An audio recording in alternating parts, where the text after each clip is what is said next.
What is up, everyone? This is Triggy, and today I'm going to be bringing you guys a video. Uh, to me, about the TV show The Walking Dead, it's probably the top TV show on TV right now. I mean, there's just not one show that is played better with its characters and just as good as this show. It has every aspect about it. There's action. You got the living fighting the living fighting the dead fighting the living. Just, you see the characters develop. You get to just see like every aspect of life in it. You see people struggle. You see people die, how they react, how it affects them in the future. And I'm going to be talking about the season finale of season 3, and it was just a very sad, unexpected episode. It started off with the governor beating up Milton because the governor found out and figured that he was the one that burned the zombies when they had the little pit. And then it goes, the governor telling Milton to kill Andrea. He hands Milton, tells him to pick up the tools, and then gives him, I believe it was a knife he gave Milton, and said, "You're not leaving this room without killing her."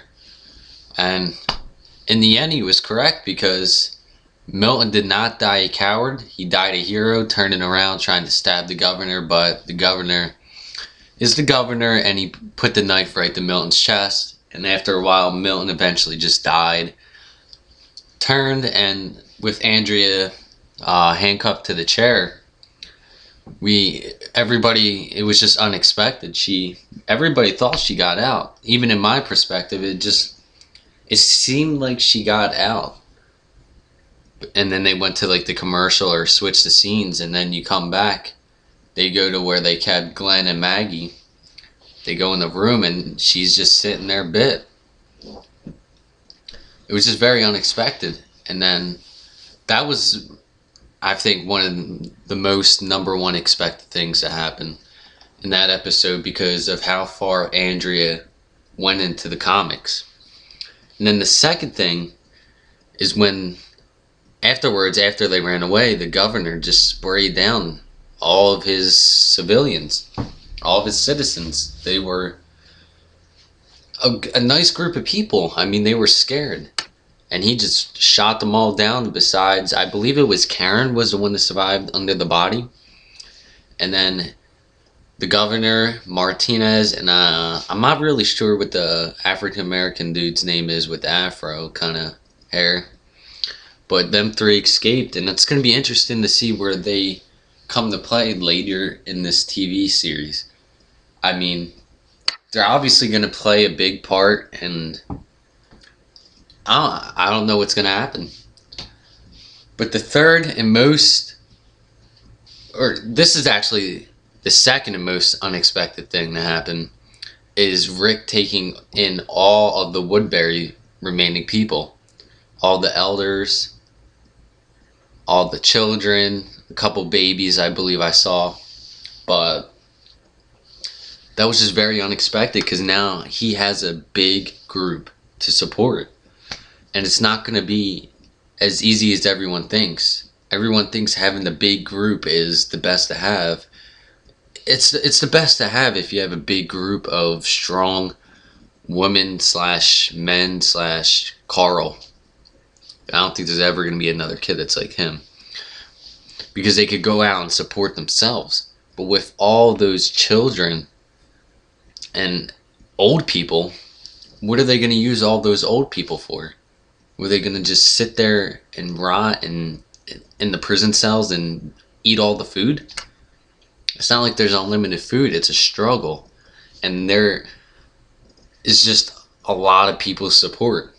And I think that's what we're going to see in season 4, is how stressed some of the characters get, and they don't like the decision that Rick made, and they're going to part ways. I mean, obviously Herschel's gonna like the idea of bringing in the living because he's all about that. But people like Glenn and Maggie, I don't. This group is very for themselves right now. I don't think they know they're strong individuals. Even Carol, we've seen her come such a long way.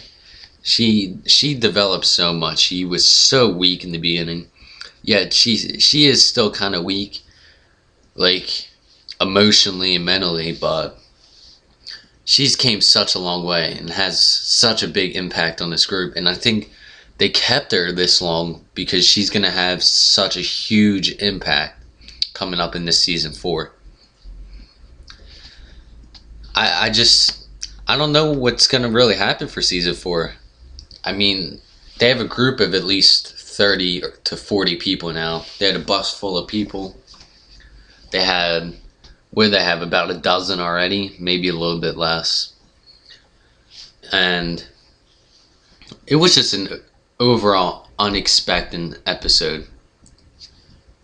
And what I think we're going to see in season 4 is a lot of new characters introduced. I don't know what's going to happen with Morgan. That's going to be a big topic to some people because people love Morgan. But I think he's just going to keep on living the way he is. After like Rick talked to him a little bit, Morgan started to realize that this is real. His head, he even said it, his head's cleared now. I don't know if he might make his way back to the prison and regroup or something like that, but it's going to be interesting to see what happens in season 4. I mean, I haven't really read that much of the comics. I know the group split up in the comics, which is one of the reasons I think they probably will here, because there's going to be a lot of disagreement with all taking in all these people. They don't have that much supplies and food to support 30 to 40 people. Alright, so I'm closing in here on this review on the season finale of season 3. Leave a like or dislike whether you liked or disliked my video. Leave a comment below on what you think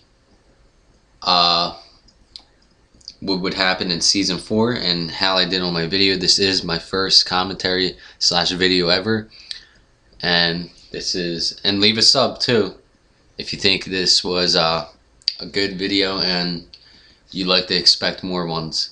Tell me how I could improve. Alright, thanks guys.